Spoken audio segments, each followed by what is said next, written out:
which I came. And when it comes, it finds the house swept and put in order. Then it goes and brings 7 other spirits more evil than itself, and they enter and dwell there. And the last state of the person is worse than the first. As he said these things, a woman in the crowd raised her voice and said, "Blessed is the womb that bore you, and the breasts at which you nursed." But he said, "Blessed rather are those who hear the word of God and keep it." You may be seated.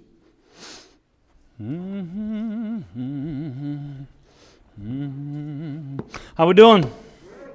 All right, I'm going to take and probably make some people mad. I know you're not supposed to start out a public speech like, "Hey, I'm going to make people mad." I'm not looking to make people mad like politicians make you mad. I'm not saying that. But as I'm looking at this text in which we are in today, there's some interesting things that, because of the text, I believe that some interesting things transpired not only this week, but just as the time leading up to this, to the sermon given today. But what I want to talk about today is spiritual spaces. And when we talk about spiritual spaces, I also I want to highlight that not only do we have, because I think that there are things that we can say are spiritual spaces, but there are also spiritual voids. Not exactly the same thing. I think of a spiritual space as something that it requires something to be set there. Obviously, it's something spiritual to be set there, but think of it as a flat spot in your home. Now, some of you are already. What happens to just any flat spot in your house? It collects everything. Like unintentionally, doesn't matter what it is. Like if there's a flat spot, things build up there. And then you have a spouse that goes ballistic and just starts throwing things and. Oh no, that's me. That's me. When I started like, whose is this? Whose is this? And we're just throwing like, they moved out 6 months ago. How long ago? Like 8 months, a year ago. I still have stuff on my flat spot called a floor in my dining room from one of my daughters. Yeah, your brother brought it down from your old room. So anyways, no. But there are spiritual spaces that we have, but there are also spiritual voids.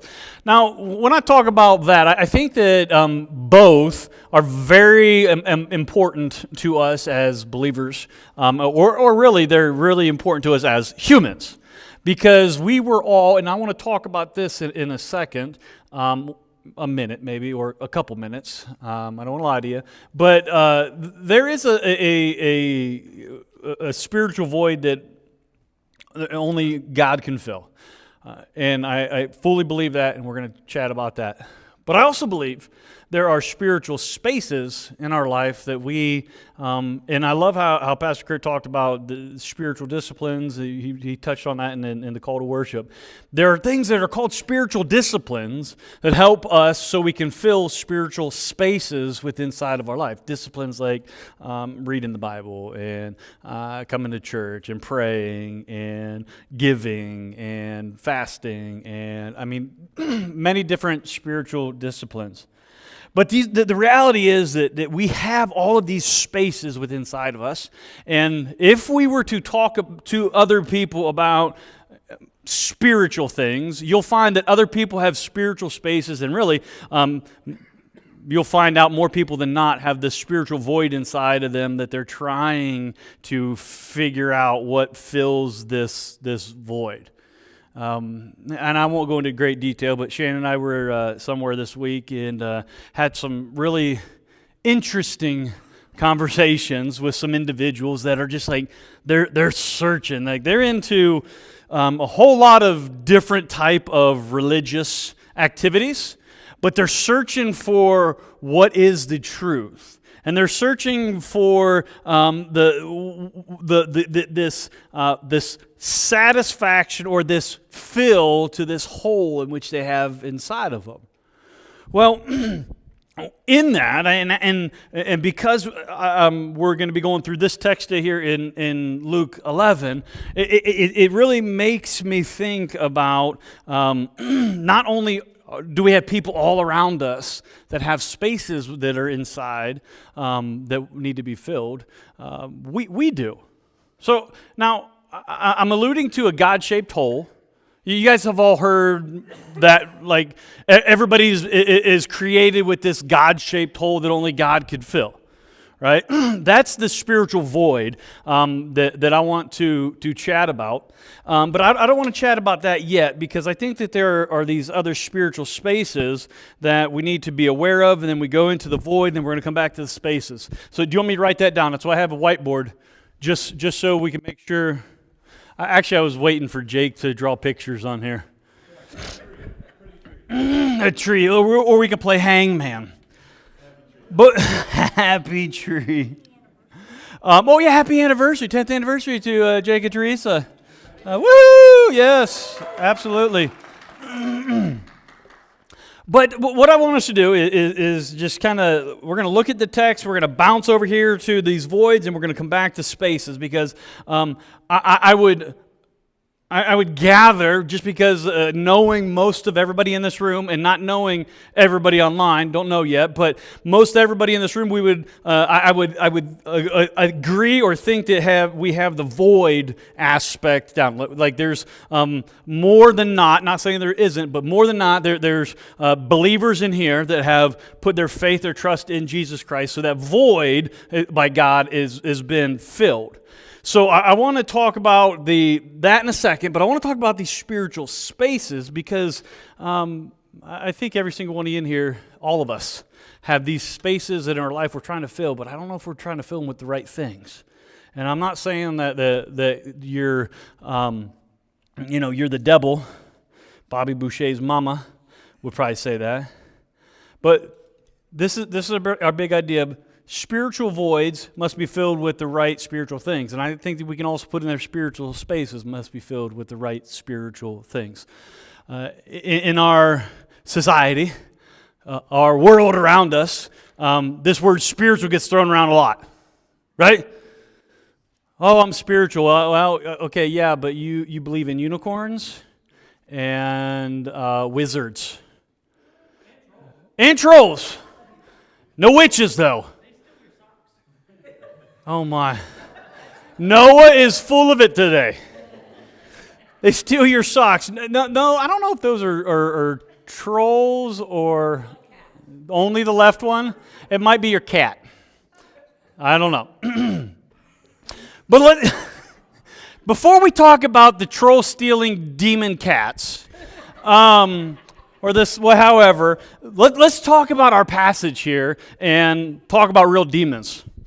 Because I think that's where a lot of us can kind of get a little mixed up, is the breakdown of what Jesus is saying here. So, remember, last week we just went through Jesus casting out a demon that was in a man that made him mute, and he spoke, and then all the people said, well, the only reason you were able to do that was because you're casting out demons by Beelzebul, the Lord of the manure pile, right? It's a nickname for Satan. And that's the only way you're able to do that. And we talked about the house being divided against itself, how it won't stand. Well, Jesus then takes us into this little instruction here. After he says, whoever's not with me is against me, and whoever does not gather with me scatters. He says that, and which is setting up this idea that's going to happen here in verse 24, where Jesus says this: when the unclean spirit has gone out of a person, it passes through waterless places seeking rest. And finding none, it says, I will return to my house from which I came. Now, when this is being said, just think about, don't think about this exorcism yet. This is not a direct connection where Jesus is saying, oh, that spirit that I just cast out, it's like searching around. No. Jesus is taking this step, and he's saying, he's given us an understanding of what happens and why really the demonic possession happens. So he says here that when an unclean spirit has gone out of a person, and when it's wandering around, it goes through waterless places. This is because the idea of where demonic spirits reside was like in the desert. That's what Jesus is referring to here. But it says, this is the important part that I think that we miss all the time. This unclean spirit said, well, I'll return to my house from which I came. This is why I understand that it wasn't, Jesus wasn't referring to that exorcism that he just did. He's kind of telling something else, like, if you don't do something after that happens, this is what's going to happen. So he makes this is where I get this, there's a spiritual space or a spiritual void here that has been created. And if we don't do something about that, something worse is going to happen. So Jesus says, and when it comes, it finds the house swept and put in order. So the demon goes away, it's been cast out or whatever, leaves and comes back, and like, holy crap, this is better than before. They got new paint on the walls, and they've done some good moral things in their life. Let me wreck this. We're going to have a rave. Somebody knows what that is, right?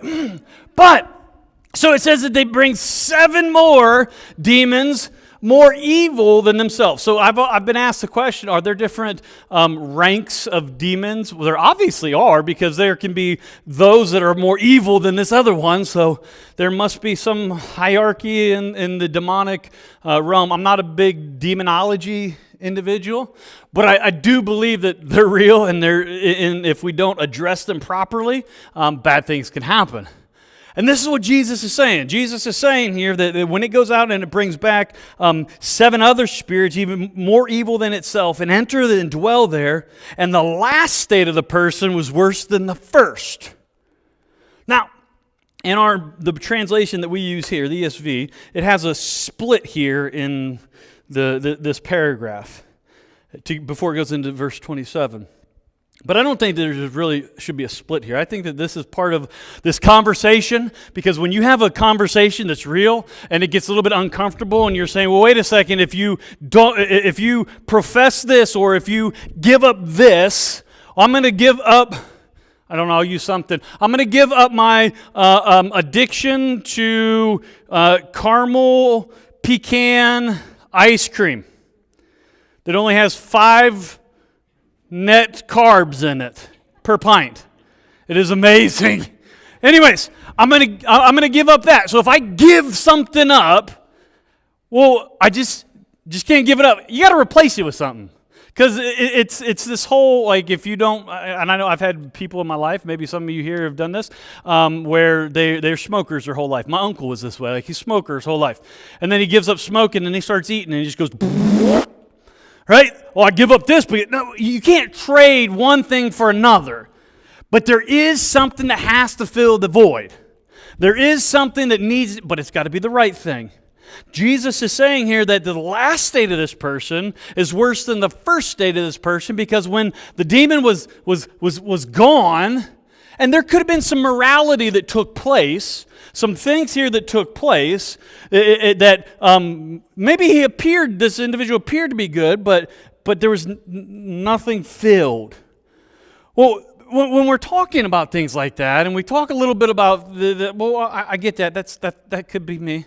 I think that I've done the morality white knuckle wheel, where I just, okay, if I just act really good and get my act cleaned up, and God's gonna love me, and if we work to move these things around, but we're not surrendering to God in areas, we can get in this like, we can think that everything's all good on the outside, but on the inside it's just terrible. We're bones. What does Jesus say to the Pharisees? You whitewashed tombs. Like on the outside you look pretty, but on the inside you're just dead men's bones. Right? No, wait. I added that last part in. But we could get into this conversation, and when we do, it starts to get a little bit, I don't know. Maybe that's me. Maybe that's not. Maybe that's my grandma. I don't know. But what normally happens, and I love this, when we get into tough areas and these tough spiritual conversations, there's always somebody that pipes up and wants to put their 2 cents in to derail the whole conversation. My wife's back and they're shaking her head because that's exactly what happened to us this week. Great spiritual conversation, and some yaddle-hoodle nincompoop that knows it all has to, but blessed is the breast in which you are nursed on. Like tries to say something like this is good, but it's like totally derails what is going on. That's what happened here. This is what this woman was doing. And I love Jesus says, nope. No. It's not blessed is the womb which bore you and the breast in which you nursed upon. He says, blessed rather are those who hear, that's one, hear the word of God and keep it. So why am I saying this? Well, I think that when we think of, and we're addressing spiritual things, we don't need to get derailed on, I got to go find it here, I got to go find it there. No, true blessings that are rooted, or I should say that are from God, are rooted in His Word, hearing it, and His Word, keeping it. So so think about this. If we're talking about these spiritual things that are in our lives, these spiritual voids, these spiritual places that need to be filled with the right things, and it's not the right stuff because we're not new kids on the block. Right? No? Some of you are like, well, wrong song. See, at least somebody. That was hanging tough. I know. At least somebody got it. No, make the bad man stop. But what we have to do is we have to fill these with, hey, I mean, this is one of these fun weekends where everybody's traveling and we can no one's tuning in online. That's all right. Hi, Mom. No. Anyways, be good. You be good, sir. But understand, there are spiritual things that need to take place. And I think that we have to be real, and we have to